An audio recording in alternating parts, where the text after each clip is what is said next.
It took me a week to leave Islam. I opened up the Hadith on a Monday. Just to give some clarification, the Quran is the direct word of God, and then the Hadith are the teachings of Muhammad. There are Muslims that only believe in the Quran. They're a huge minority, and they're relatively peaceful. When it comes to the Hadith, it's pretty bad. I opened up the Hadith on a Monday, and I didn't have to use a translation. I spoke fluent Arabic. Side note, never trust an English version of the Quran or the Hadith. And there's this verse in the Quran. This was the first hint, and it says, وَإِنَّ عَلَى أَزْوَاجِهِمْ وَمَا مَلَكَتْ أَيْمَانُكُمْ. What's permissible for you is your wives and what your right hand possesses. Now, in English, they try to change it a little bit. In English, they try to say that like it's not saying what it's saying, but I know Arabic. So what's it saying? Right hand possession is a saying in Arabic meaning slaves. There's something called asbab al-nuzul in the hadith, which means the reasons for this verse being like revealed by God. And the story goes, Muhammad and his army, they surround this village, and the village surrenders, and it's a time of war. And they asked him, like, what do we do about the wives and the women in the village who their husbands are dead from the war? And we actually don't want to have sex with them. We don't want to take them as wives. Muhammad said that it is permissible to take them as wives against their will. And as soon as I read that, I knew what I was going to say because I know the saying. But as soon as I read the clarification of the verse, I was like,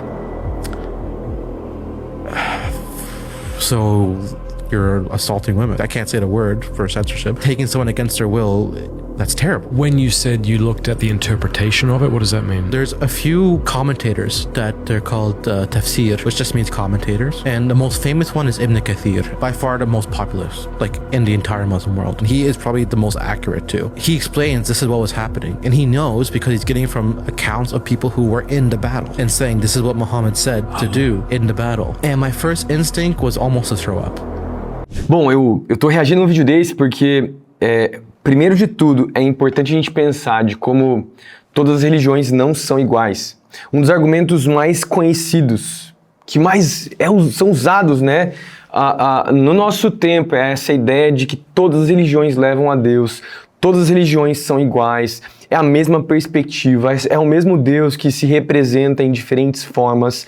E isso não é verdade. Esse vídeo nos mostra claramente de que uma religião é completamente diferente do que outra religião.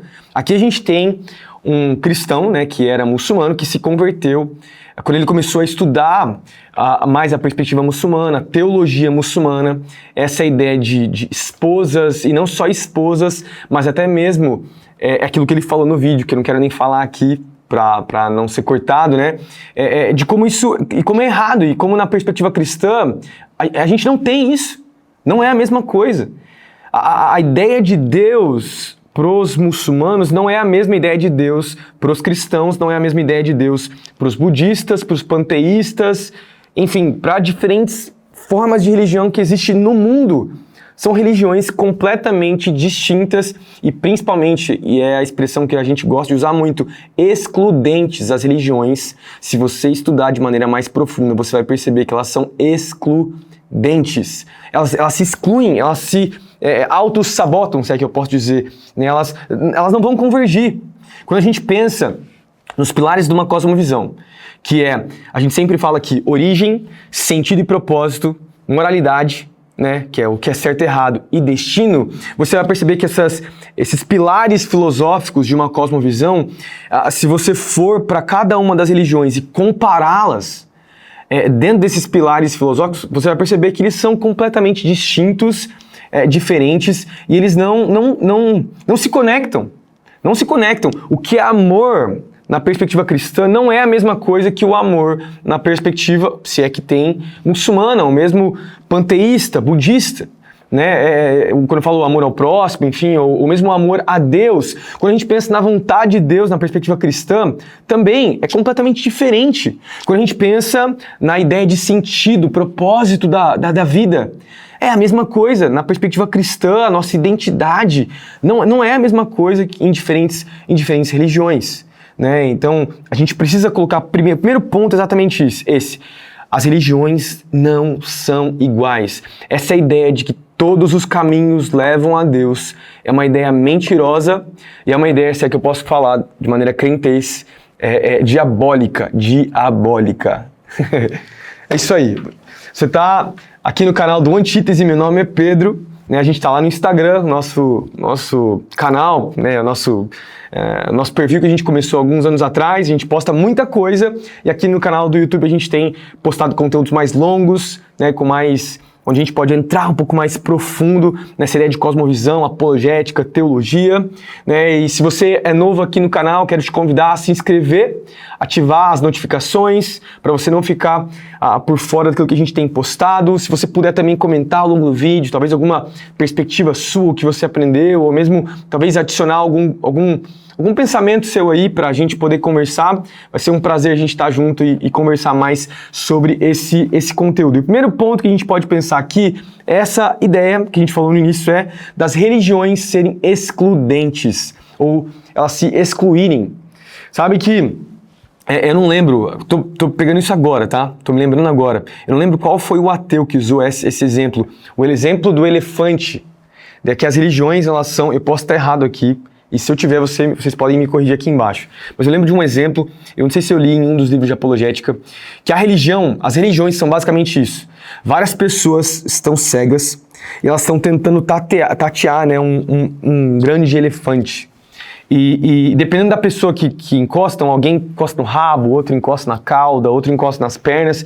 E para cada uma dessas pessoas, aquele elefante ou aquele ser é um ser que ela está imaginando na sua cabeça, mas na verdade é só um Deus ali, é só uma perspectiva. E essa é a ideia que nós temos no nosso tempo hoje, de que todas as religiões levam a Deus, é uma ideia bonita na teoria, é uma ideia que talvez, se é que pode dizer, no politicamente correto, é o mais agradável, socialmente é o mais agradável, mas que, historicamente falando e teologicamente, principalmente teologicamente falando, não é verdade, como a gente falou desde o início do vídeo.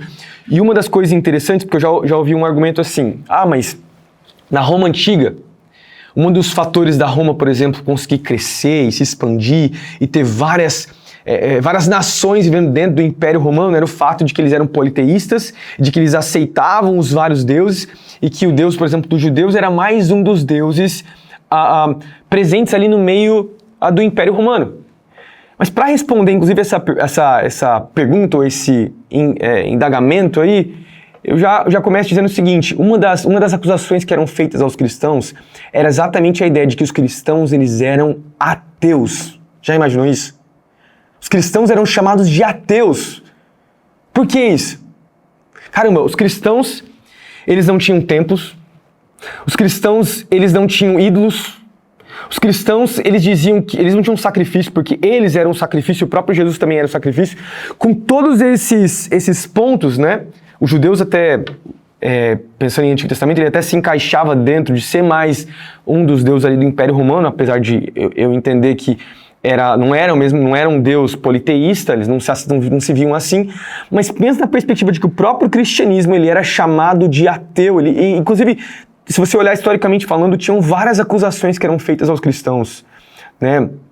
Que eles comiam, eles eram canibais por causa do sangue, do corpo de Cristo, né, e dos seus irmãos, eles eram ateus, e tinham várias acusações que eram feitas aos cristãos ali dos primeiros séculos.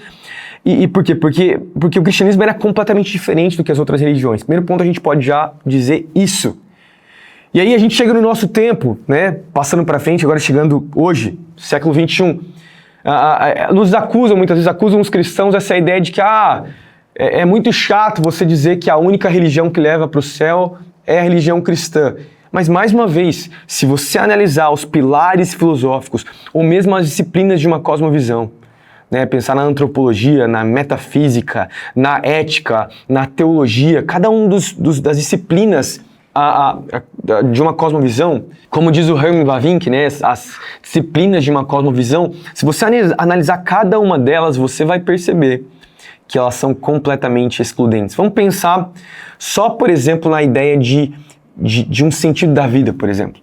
Pensa no sentido da vida, e a gente já falou que teve um podcast que a gente fez, vou deixar inclusive aqui embaixo, um podcast que a gente fez sobre o conflito entre as cosmovisões, a gente falou um pouco mais sobre isso. Quando você pensa no sentido da vida para os cristãos, você pensa no sentido da vida, por exemplo, para os muçulmanos, Ou mesmo você pensa no sentido da vida para os espíritas, que é uma religião muito forte aqui no Brasil. Né? O sentido da vida, ou mesmo a ética, ou mesmo a salvação para os espíritas é o quê? As boas obras. Jesus foi um bom exemplo e você precisa fazer boas obras para então você ser salvo. O sentido da vida é você realizar bons feitos, servir a comunidade, servir os mais pobres, amar as pessoas próximas a você, e aí então você encontra um sentido porque você está agradando a Deus. Essa é a perspectiva espírita, que é inclusive uma mistura de cristianismo com, enfim, uma visão, se é que eu posso dizer, panteísta, sei lá. Quando você pensa na perspectiva islã, qual que é o sentido da vida para o muçulmano? É fazer a vontade de Deus, aquilo que Allah chamou os muçulmanos a fazer. Mas você percebe que o sentido da vida para o muçulmano é completamente impessoal. Não existe amor para o muçulmano. Não existe relacionamento de um Deus que não só é pai, mas também é amigo, essa figura de amigo, de você conhecer o coração de Deus, conhecer o coração, como a gente tem no cristianismo, de Jesus. Não existe relacionamento, não existe proximidade, então o sentido é algo muito mais seco, muito mais regra sobre regra, fazer por fazer, obedecer por obedecer. Não existe um relacionamento vivo nessa perspectiva muçulmana. Agora, o sentido da vida para os cristãos. Qual que é o sentido da vida para os cristãos? É amar Jesus de todo o nosso coração, amar a Deus de todo o nosso coração, né? Com toda a nossa força, todo o nosso entendimento, com tudo o que a gente tem, a gente conhecê-lo. Conhecer o coração manso e humilde de Jesus, que é muito mais do que simplesmente fazer obras, é muito mais do que simplesmente fazer caridade, é muito mais do que simplesmente fazer a vontade de Deus de maneira cega. A gente não olha para a Bíblia, por exemplo, como um livro de regras, um livro onde nós encontramos a vontade de Deus e a gente vai seguir a vontade de Deus. A Bíblia não é sobre seguir a vontade de Deus, a Bíblia é sobre conhecer a Deus, amar a Deus. Nós obedecemos a Deus porque nós desejamos a Deus. A vontade de Deus, no final, tem a ver com amá-lo, conhecê-lo, desejá-lo e assim cada vez mais contemplá-lo, buscá-lo. Né? Essa é a perspectiva cristã. E mais uma vez, se você pegar cada um dos pilares, você vai perceber que cada um dos pilares, eles são excludentes. Você pode pegar qualquer religião. Você pode pegar qualquer perspectiva filosófica, ideológica, religiosa, você vai ver que não se encaixa, não é igual, não faz sentido. E só de analisar o vídeo, vamos voltar para o vídeo agora que eu acabei pulando. No vídeo está falando sobre como os muçulmanos ali no início, né, porque ele fala do Alcorão, mas ele fala do Hadith lá, que são os escritos, né, de Maomé, estava dizendo daquilo que eles poderiam fazer. Pegar mulheres, né? Enfim, contra a vontade. Você acha que nessa perspectiva você se encaixa com o Deus da Bíblia? Com o Deus cristão? Você acha que essa perspectiva moral, de moralidade, de certo e errado, é certo aos olhos de Jesus? Lógico que não. Lógico que não. Isso nunca se encaixaria com o Deus da Bíblia. E é por isso que a gente pode dizer que realmente as religiões se excluem. Jesus, ele é o único caminho, a verdade e a vida. Ele é o único caminho ao Pai e ele é o único Deus. Nós temos um único Deus nesse mundo. E ele se chama, Jesus Cristo. É o Deus Pai, Deus Filho e Deus Espírito Santo. A gente pode dizer isso sem se preocupar em ser politicamente correto. A gente não deve se preocupar com isso, né? A gente precisa se preocupar muito mais com Deus, a sua vontade e a sua palavra. Bom, é isso aí. Eu espero que esse vídeo possa ter te ajudado de alguma forma, edificado a sua vida. É legal a gente fazer esses reacts, né? Mais uma vez, analisar e conversar sobre eles. Eu espero que de alguma forma você tenha saído com ferramentas aí. Se você puder aqui embaixo comentar alguma coisa, quiser adicionar algo, vai ser muito legal a gente poder conversar. E a gente se vê no próximo vídeo.